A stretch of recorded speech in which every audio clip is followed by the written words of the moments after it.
Good morning. We're back at the State Emergency Operations Center here in Tallahassee. I'm joined with Kevin Guthrie, our Florida DEM Executive Director, as well as Jared Perdue, our Florida Department of Transportation Secretary, and Major General John Haas, the Adjutant General of the Florida National Guard. As you know, Hurricane Helene made landfall last night as a Category 4 hurricane at Deckle Beach in Taylor County. Maximum sustained winds were 140 miles per hour. It made landfall moving 23 miles per hour. We saw storm surges in many parts of the west coast of Florida that exceeded what we saw in Hurricane Idalia, which took a similar track. It was similar strength, maybe a little bit weaker, but you were seeing significantly more storm surge in places like Tampa Bay. We also saw major storm surge, of course, in the Big Bend region. We did report that there was a traffic fatality last night. We also this morning can report that there's been another fatality reported in Dixie County due to a tree falling on the home during the storm. Overnight, as soon as it was safe to do, and even in many cases probably wasn't perfectly safe to do, search and rescue operations were conducted to help people that were in distress and transport them to safety. These missions continue, but we've had thousands of missions successfully completed in the overnight hours throughout the state. This is our local first responders. This is local in conjunction with state assets and state assets directly going in and effectuating rescues, and that's the National Guard, that's Florida Fish and Wildlife, that's all the assets we had available to help support these rescue efforts. And all the calls that any state officials responded to last night, we were able to find the person or people and pets and bring them to safety. And so that's a contrast from some of the things that we saw, for example, at Hurricane Ian. Now it's still early. They're going to have those folks who were responding to those calls.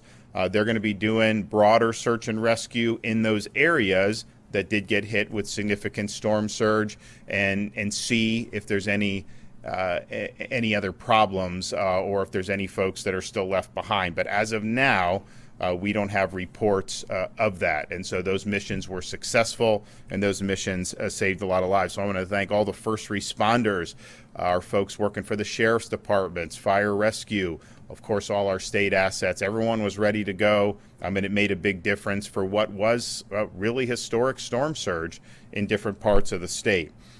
We have currently, as of 6 a.m., 1.24 million accounts without power throughout the state of Florida. Since the storm has begun, there have been 1.16 million accounts that have already been restored. As of 6 a.m., we have 382,000 accounts for Duke, 284,000 for the co-ops, 253,000 for the munis, 233,000 for FPL, 77,000 for TICO, and 11,000 for FPU.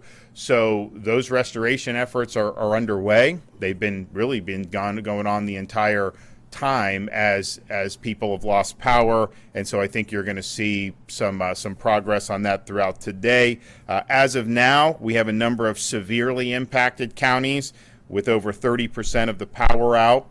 Alachua 55% out, Baker 86%, Bradford 65% out, Citrus 34% out, Clay 33% out, Columbia 99% out, Dixie 92%, Gilchrist 87%, Hamilton 99%, Jefferson 83%, Lafayette 81%, Leon 44%, Levy 83%, Liberty 33%, Madison 99%, Nassau 57%, Pinellas 41%, Polk 33%, Suwannee 99%, Taylor 99%, Union 86%, Wakulla 82%.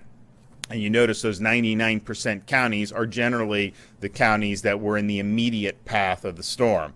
We had rescue operations going on like Southwest Florida, where the storm was 100, 150, 200 miles off the coast, and yet still generated major storm surge. And that was really the story up the whole Florida peninsula. But then as you got into landfall, where you had those Category 4 winds, there's no question that that was going to disrupt the power operations. And so that's what you've seen. Probably not just simply power lines down in the immediate path of the storm, probably looking at some damage to substations. And so there's folks that are on the ground assessing and taking action to remedy that as soon as possible. Overnight, the cut and toss operations began at 3 a.m. with the Florida Department of Transportation, and they have been able to clear a lot of miles of roadway, over 2,000 miles just since the wee hours of the morning. I-10 is open and passable, but please drive with caution. I-75 north to Georgia is clear and passable, and FDOT cut and toss crews are pushing southward on I-75 currently. In Tampa Bay, the Sunshine Skyway, Gandy, Courtney Campbell, and Howard Franklin bridges are still closed at the moment. At first light, bridge inspections began. There are reports of some mapping applications not marking those bridges as closed, but as of right now, please choose alternative routes. Those bridges are going to be inspected and open in due time, and I know Jared and his team are working really hard to do that. The Sunshine Skyway is open to first responders and emergency personnel. Please listen to local law enforcement's directive on that. In Southwest Florida, Sanibel Causeway had a washout that's currently being repaired by FDOT, and we expect that to be okay relatively soon. 470 crews are active in the field, and as I mentioned, have cleared over 2,000 miles of roadway, and this was starting at 3 a.m. So they were ready to go, and it's made a difference. 129 bridge inspectors have been dispatched at first light, and they are currently inspecting the bridges in the impacted areas. Airports. Following airports have suspended service but are anticipated to resume operations at some point today. Tallahassee, Tampa International, St. Pete Clearwater International, Lakeland Linder International, Gainesville Regional. Some flight cancellations or delays are being reported. Just check with your airlines directly on specific flight updates. Florida Fish and Wildlife has boat teams in Dixie and Taylor counties actively conducting search and rescue. These are basically the ground zero of the storm. An additional team of 72 staff are en route to Taylor, Dixie, and Levy with shallow water boats. Florida Fish and Wildlife has a boat team of 15 going through Franklin and Wakulla counties to assess storm damage. From Hernando to Lee, FWC has 145 local officers that are responding, an additional 15-man airboat team that are coming over to the west coast of Florida from Titusville. They will also have a 16-man Florida State Guard team with them, and they are headed currently to Pinellas County to assist with search and rescue there. Florida Department of Law Enforcement has positioned assets, including aircraft, and is responding for reconnaissance and damage assessments, including all backup satellite and communication systems. Portable towers have been staged for emergency communications, and FDLE staged telecommunications emergency response task forces for responses to ensure continuity of service for the 911 system. Of course, we have Florida Highway Patrol that have been assisting local officials throughout the whole time, and they are deployed and working as necessary. They are also assisting with cut and toss operations, clearing down trees and debris from not just the interstate and state roads, but also assisting with clearing local roads. The Department of Environmental Protection is actively working with local water providers to determine impacts to local water systems, and we do have reports that there are some issues with some of the local water systems.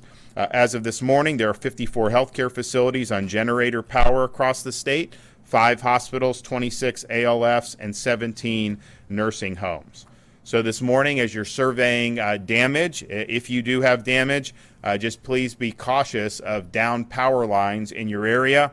Standing water can conceal down power lines and other hazards, so please do not be walking through those storm waters. Remember to use proper ladder safety. You want to avoid any injuries or deaths as a result of people trying to get on ladders and not doing that appropriately. If you use a generator, again, there's power outages, and 1.2 million. You're going to be added to that 1.1 million that's been restored. I think relatively quickly because everyone's on it, but there's going to be a time where you don't have power perhaps. If you use a generator, don't operate it inside your house. Make sure that generator is outside your house, away from windows and doors. Carbon monoxide getting into the house can be lethal if it accumulates indoors. If traffic lights are out in your area, remember to treat that as you would a four-way stop. We don't want to see any traffic accidents as a result of that. Some of those signals are out. They will be brought back online, I think in due time, relatively quickly, but there's going to be a period of time where they may not be operating appropriately, and so treat it as a four-way stop. Remember, be careful using chainsaws. We've had mishaps with chainsaws in the past. I know people, there's maybe debris, there may be things they want to do around their property, and of course you're entitled to do that, but just know this has been an issue that we have seen in storms past. Please listen to the guidance issued from your state and local officials, the Florida Division of Emergency Management, as well as your local EM officials. If you need assistance, non-emergency assistance, now that the storm has passed, you can call the State Assistance Information Line at 1-800-342-3557. Additionally, the Hope Florida line is active for those who need resources or other assistance after the storm. And it's currently now operating 24/7 for the next 2 weeks. And if you want that, and this will be the Hope van, we're going to have the Hope bus in different parts of the state. This is a place where a lot of these charity groups that come and help, they're going to be plugged in here, and it's a way to kind of get you to some help that you need. Kevin and I will be surveying kind of what all groups are going to be involved, but I mean, you look and see some of the flooding that's happened. We've got groups that do muck and gut. Is Rubicon, are they going to be en route? Probably, yeah. So, Rubicon, great group. They come in, they help you with muck and gut. We have a program where we can bring tools and the supplies so they can use that. So there's a whole host of things. So the Hope line is 1-833-GET-HOPE, 1-833-GET-HOPE. There's a card where they have the little the little thing you can scan if you want to get on that. They gave that to me 2 days ago, and they're like, you can show this if you want. And I was like, well, is this for pre-storm or post-storm? I'm like, well, mostly post-storm. And I'm like, okay, what are the hours of this? They're like, well, 9 to 5. I'm like, no, I'm not giving out a number 9 to 5. Like, it's got to be open 24. So we made sure to get that number open and operating 24 hours. Now, I think now that the storm's passed, probably most of the stuff's going to be in business hours, but I didn't want to be in a situation someone calls at 8 at night, they have a need, and no one's there. So this has been expanded for 24 hours, and so that Hope line is there for your assistance as well. I just want to thank everybody who midnight, 1 a.m., 2 a.m., 3 a.m. were out there rescuing folks. This is not something that's easy. The conditions were still very problematic in many respects up and down the state, and yet we had our folks respond, and we said that this would be what would happen, because that's just kind of what we do here in Florida, but yet a lot of folks that made a big difference. While many people across the country were sound asleep, you had these folks that were out there putting themselves on the line and helping their fellow Floridians, so thank you for that.